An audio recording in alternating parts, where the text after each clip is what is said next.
Oi, bom dia. Vamos dar continuidade então ao nosso realismo brasileiro. Bom, lá eu falei para vocês na última aula de alguns autores, né, do contexto histórico, das características e dos autores que eu não me aprofundei, né? Claro que nós temos o Raul Pompeia, também que ele fica meio realismo e naturalismo, né? Mas o grande representante do realismo brasileiro não podia deixar de fazer uma pauta somente para ele, ok? Quando nós falamos em realismo brasileiro, nós falamos em Machado de Assis, tá? O Machadão. Então, o Machadão é o cara, assim, ó, que ele é um observador nato da sociedade do século XIX. Ele tenta trazer para a literatura, para todas as suas escritas, a observação que ele tem de uma sociedade que ele queria se inserir, né? Porque ele não era à toa que ele estava ali, né? Ele almejou cada degrauzinho que ele subiu para aquela elite que ele tanto falava nas suas obras, né? Mas com uma diplomacia que não tem nenhum autor que se compare a ele. Ele é o único e ele é atemporal. Ele chegou a gente pode ler as obras dele hoje, que nós conseguimos fazer a relação do século XXI, por exemplo, que a gente está vivendo aqui, com o que nós vivemos no século XIX. Né? Então, ele é um observador maravilhoso, usa de uma psicologia nas suas obras que não tem para ninguém, tá? Então, nós vamos... Acompanhem com os slides ali, gente. Acompanhem os slides que vocês vão ter a ideia do que é Machado de Assis. Tentei colocar para vocês uns slides bem interativos, tá? Para chamar a atenção de vocês, enfim. Quando eu falo de Machado de Assis, eu falo do nosso bruxo do século XIX. Eu até me emociono para falar dele, porque para mim ele é o máximo, né? É como falar do Guimarães Rosa no modernismo, não tem como não falar dele. Apesar de toda a hipocrisia, de tudo que ele passou, né? Ele tem uma história e ele lutou para aquilo, né? Ele não pisou em ninguém, não. Mas ele ironizou bastante gente ali da sociedade, que a gente chega a dar gargalhadas, né, hoje, sim, porque a gente entende, né? Bom, vamos saber um pouquinho do nosso bruxo do século XIX. O nosso bruxo nasceu no Morro do Livramento, né? Hoje no Rio de Janeiro, se nós formos conhecer uma comunidade bastante precária, e ele é negro, né? Negro. Perdeu a mãe muito cedo, ou que o pai logo, a mãe e a irmã, se eu não me engano, ele perdeu muito cedo e o pai dele se casou novamente, e a partir daí é que ele começou a ter um interesse para o estudo e em descobrir as letras, na verdade, né? E a sua grande tutora foi a madrasta dele, tá? Então, ali nos slides, vocês podem perceber o Morro do Livramento, foi onde ele nasceu e viveu grande parte da sua infância, né? Eles eram, lógico, né, no Morro do Livramento, ele era filho de pessoas humildes, né? E ali, como eu falei para vocês, ele tem a biografia dele bem descrita ali, que eu tentei colocar para vocês, tá? E tá bem colocadinho ali, que eu tentei fazer um resumo bem legal para vocês, mas que tem todas as informações necessárias. Então ali, ó, nessa biografia dele, quando o pai dele morreu, o pai dele morreu em 1851, e ele não tinha recurso para estudar, que eu acho muito importante saber disso, tá? Ele era autodidata e com apenas 14 anos publicou o soneto Aí uma Senhora, no periódico dos pobres, né? Ali ele já começou então a ter ali ele já começou a ter a sua experiência, né, em escrever nos jornais, a sua habilidade na escrita. E a gente sabe que para um bom jornalista a gente tem que ser um bom observador. Então nada melhor do que isso. Ele tinha isso na sua mente, tá? Depois, ó, lá embaixo, fascinado por livraria e tipografia, em 1856 tornou-se aprendiz de tipógrafo na Tipografia Nacional. 2 anos depois, em 58, ele já era revisor do Correio Mercantil, um dos principais jornais da época, né, que circulavam a partir ali de toda a sociedade da burguesia ali, né, do Diário Rio, redator, cargo que aceitou do convite Quintino Bocaiúva.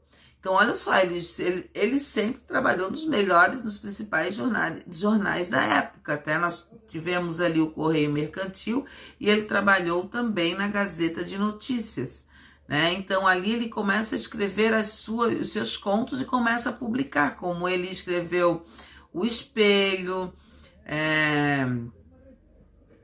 né, Crisálidas, os seus teatros. Ele teve ali ele teve a chance de mostrar as suas obras, né? A Ressurreição, ali tá tudo tá descrito tudo perfeitamente bem, né?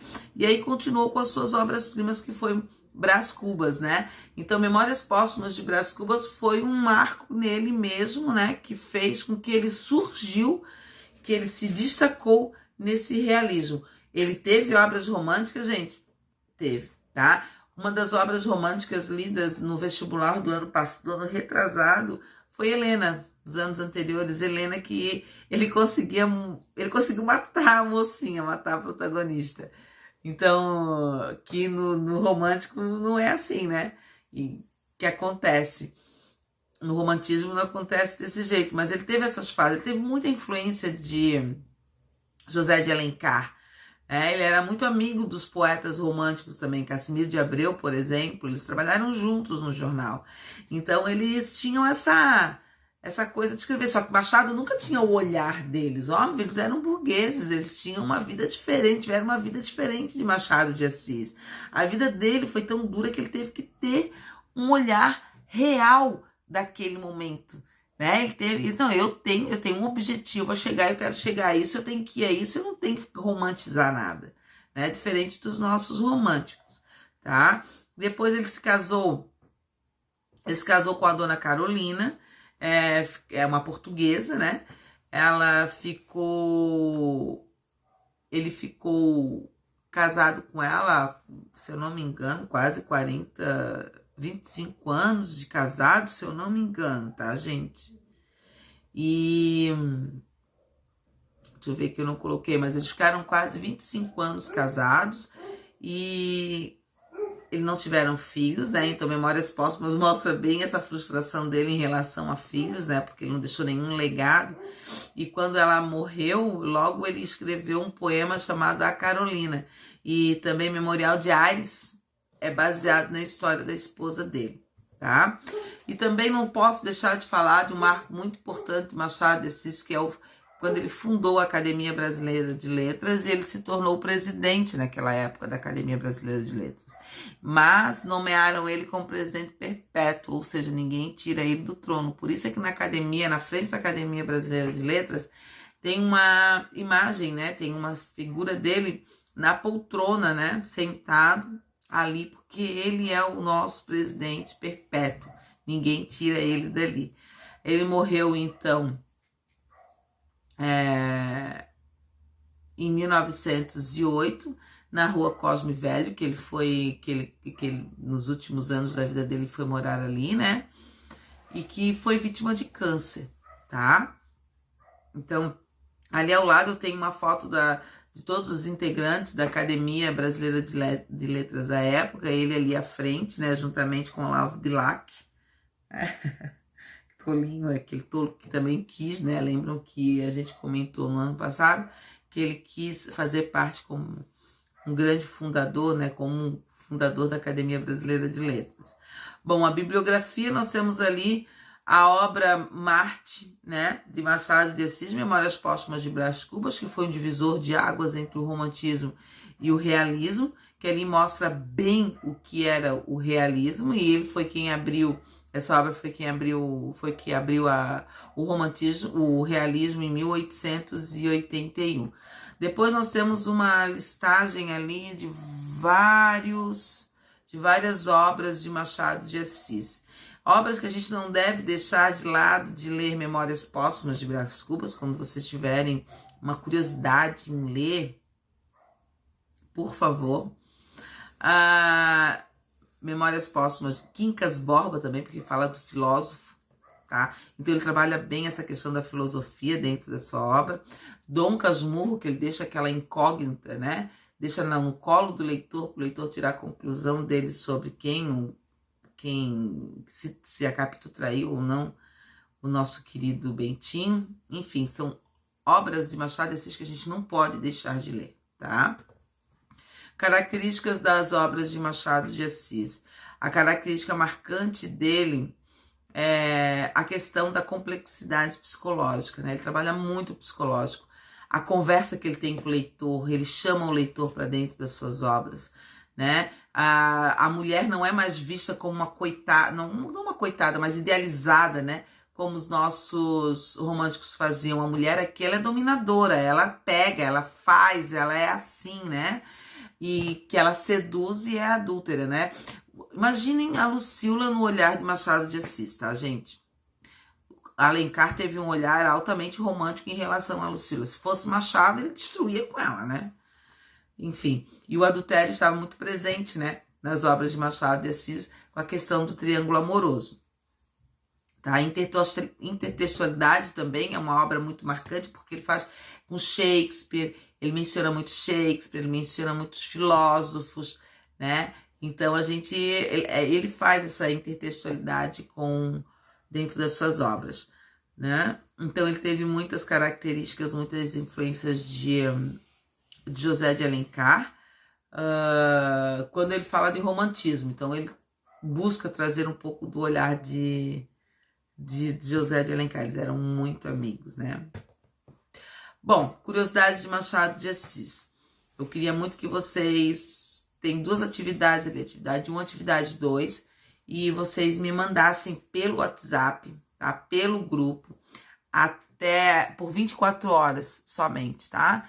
Na nossa aula de literatura do dia 6, né? Isso. Do dia 6, que é hoje, certo? E vocês pesquisassem, fizessem alguma coisa, de alguma curiosidade. Como eu tô falando assim, ó, qual foi o primeiro poema a ser publicado por Machado de Assis, tá? Qual o primeiro romance a ser publicado por Machado de Assis? Então eu tenho a poesia, porque ele fez tudo, teatro, poesia, prosa. Então eu quero que vocês me digam qual é, pesquisem e falem, qual foi o primeiro dele, né, publicado no jornal, e o romance. Depois pesquisar uma curiosidade que chamou a sua atenção sobre o autor. Do que vocês gostariam de saber mais sobre ele. Estas atividades deverão ser postadas durante o dia de nossa aula de literatura pelo grupo. Professora, pode mandar no dia 7? Não. Dia 7 nós temos redação e aí será outra atividade. Terá outra atividade, certo? Então, fiquem atentos, né? Vai valer ponto, obviamente, né? Dentro do trabalho que eu vou fazer para vocês. E aí vocês podem pesquisar e me trazer alguma coisa. Gente, por enquanto é só. Muito obrigada pela atenção de vocês. Degustem bem esses slides, porque eu preparei ele assim quase que um dia inteiro para trazer muitas informações. Trouxe informações da Academia Brasileira de Letras, entre outras. E vou mandar também, que eu estava vendo TV Escola, eu gosto muito desse site, estava vendo...